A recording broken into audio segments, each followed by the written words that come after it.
Welcome back students to another video of non-profit organization. In today's lecture we are going to discuss about the fund-based accounting. So what is fund-based accounting? It is a system of accounting in which the separate funds are created and which can be used for the specific purpose. That is called the fund-based accounting. Fund based accounting का मतलब की है जिहदे विच की आ एक fund create किया गया वा किसी स्पैसीफिक परपस वास्ते की आ वो स्पैशल फंड जिहड़ा वा वो क्रिएट किया गया वा एक अलग फंड्स जिहड़े आ वो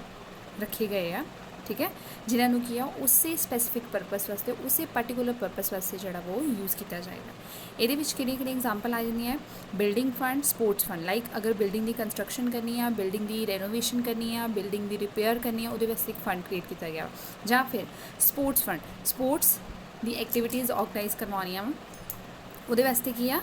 कि स्पोर्ट्स फंड जिहड़ा वा क्रिएट किया गया वा इहदा मतलब अगर स्पोर्ट्स नाल रिलेटेड कोई भी ऑर्गेनाइज फंक्शन असीं करते हैं तो असीं उस फंड विचों ही जिहड़े पैसे यूज़ करांगे so amount received on account of this fund will be added to this fund and the expenditure will be paid out of this fund. So जो भी expenditure as a donation from any person from any party we are going to receive that will be added to this particular fund and the expenditure which we are going to make like in the building fund if we renovate the building or make any repair of the building then that expenditure will be paid out of this particular fund. So there are general fund also which can be used for the general purpose. So दो तरह के funds हो गए एक हो गए funds for the specific purpose end funds for the general purpose ਜਿਹੜੇ general purpose के फंड्स है ਉਹਨਾਂ ਨੂੰ ਅਸੀਂ ਕਿਸੇ ਵੀ पर्पस वास्ते यूज़ कर सकते हैं ठीक है ਉਹਨਾਂ ਨੂੰ ਉਸੇ स्पेसिफिक पर्पस वास्ते यूज़ ਕਰਨ ਦੀ ਕੋਈ ਵੀ ਸਾਨੂੰ ਬੌਂਡਰੇਸ਼ਨ ਨਹੀਂ ਆ ਕੋਈ ਵੀ ਬਾਉਂਡ ਨਹੀਂ ਅਸੀਂ ठीक है ਅਸੀਂ ਉਹਨਾਂ ਨੂੰ जनरल पर्पस वास्ते किसी भी पर्पस वास्ते यूज़ कर सकते हैं बट स्पेसिफिक पर्पस वास्ते अगर कोई फंड ਜਿਹੜਾ डोनेट किया गया ਇਹਦਾ मतलब that should be used for only that particular purpose clear so इन्ना रिलेटेड ਅਸੀਂ कुछ एग्जाम्पल्स ਜਿਹੜੀਆਂ डिस्कस करांगे लाइक ये तुहानूं दिता है एक फंड की रिलेटेड प्राइस फंड ना रिलेटेड एक क्वेश्चन दिता है how the following information will appear in the balance sheet as on 31 March 2019 जिहदे विच प्राइस फंड तुहानूं दिता होया है 38,000 प्राइज अवॉर्डिड 22,800 डोनेशन कितनी रिसीव हुई है वो दिता है इंटरस्ट कितना रिसीव होया है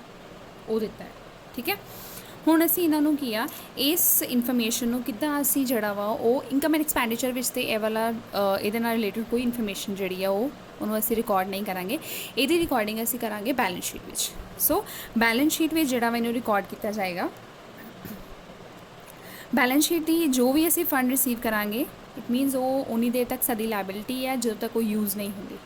ठीक है वो सानू एक लाइबिलिटी के तौर पर जोड़ा वा वो मैंबरस वालों पे की गई है तो असी मैंबरस के प्रति रिस्पोंसिबल हाँ कि असी दसना उन्होंने असी रिपोर्ट देनी आ कि उस फंड को किस तरह यूज़ किया गया सो असी इत्थे पहला की लिखांगे प्राइज फंड जोड़ा वा वो कितना रिसीव किया गया प्राइज फंड ओपनिंग ओदा फस्ट 2019 नूं कितना अमाउंट सेट तो 38,000 हुण इस तो इलावा जिहड़ा इंटरस्ट रिसीवड है बच्चे interest received on prize fund का की मतलब है इन केस अगर जिहड़ा प्राइज फंड असी रिसीव किया है असी उन्होंने कुछ से असी उन्होंने थोड़े टाइम वास्ते किते इन्वेस्ट कर दिता सो डैट साडे वास्ते एक इनकम का पर्पस बन जाए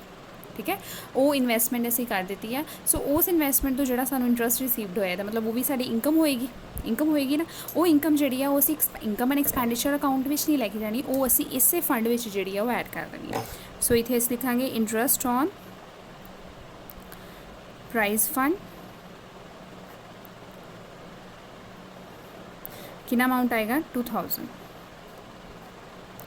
का अमाउंट आ जाएगा ये असीं ऐड कर देंगे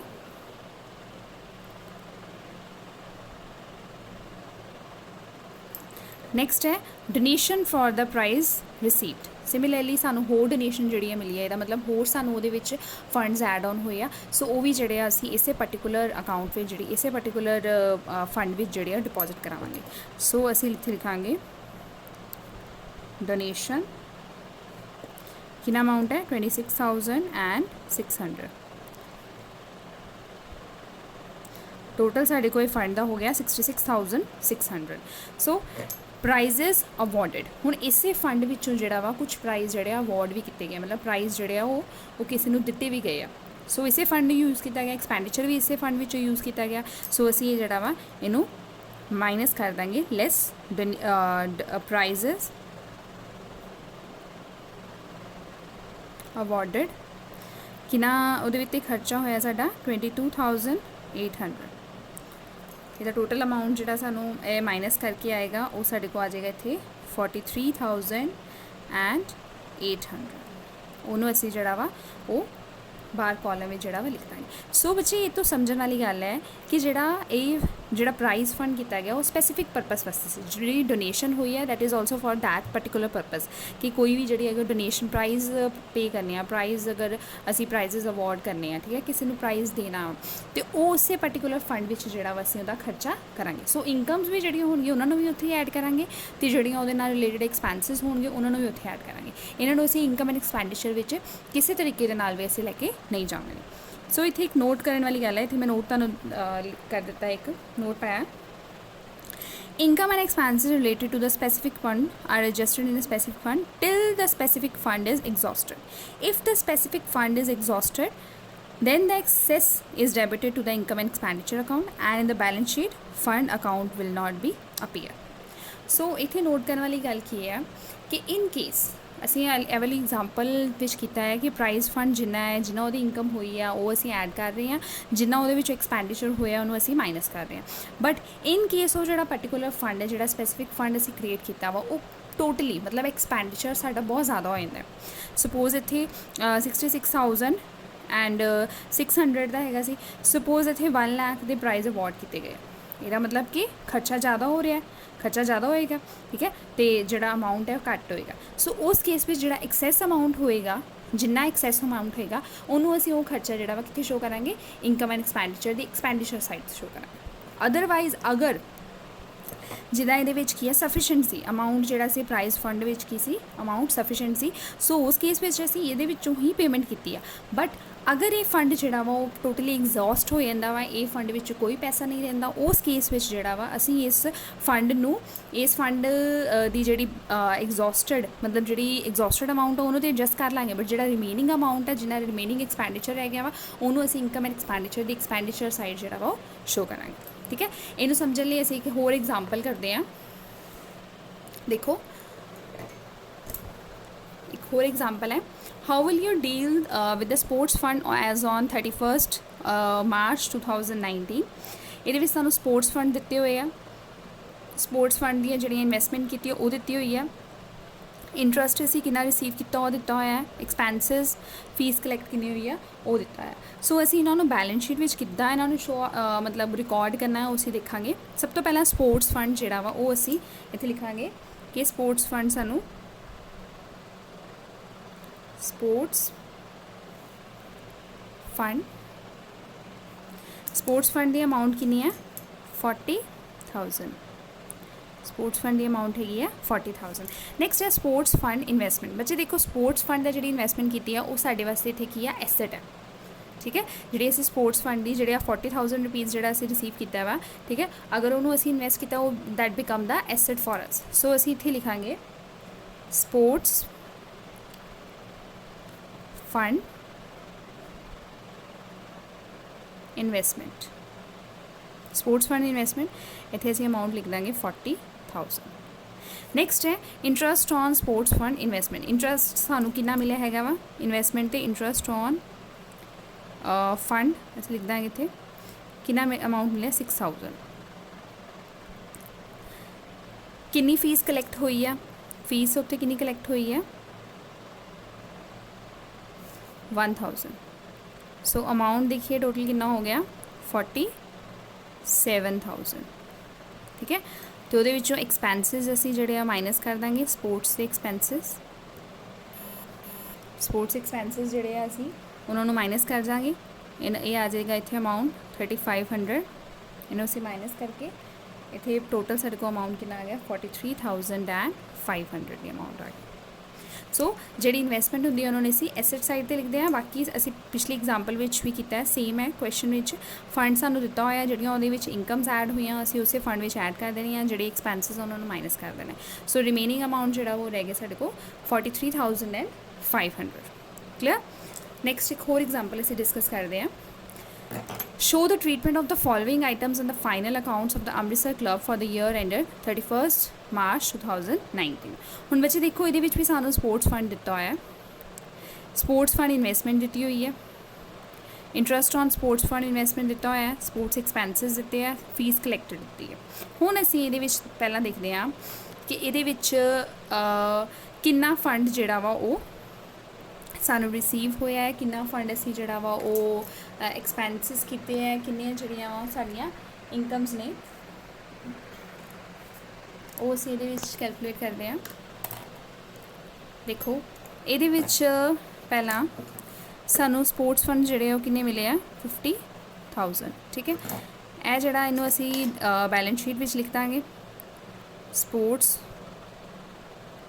ਫੰਡ ਇਨਵੈਸਟਮੈਂਟ,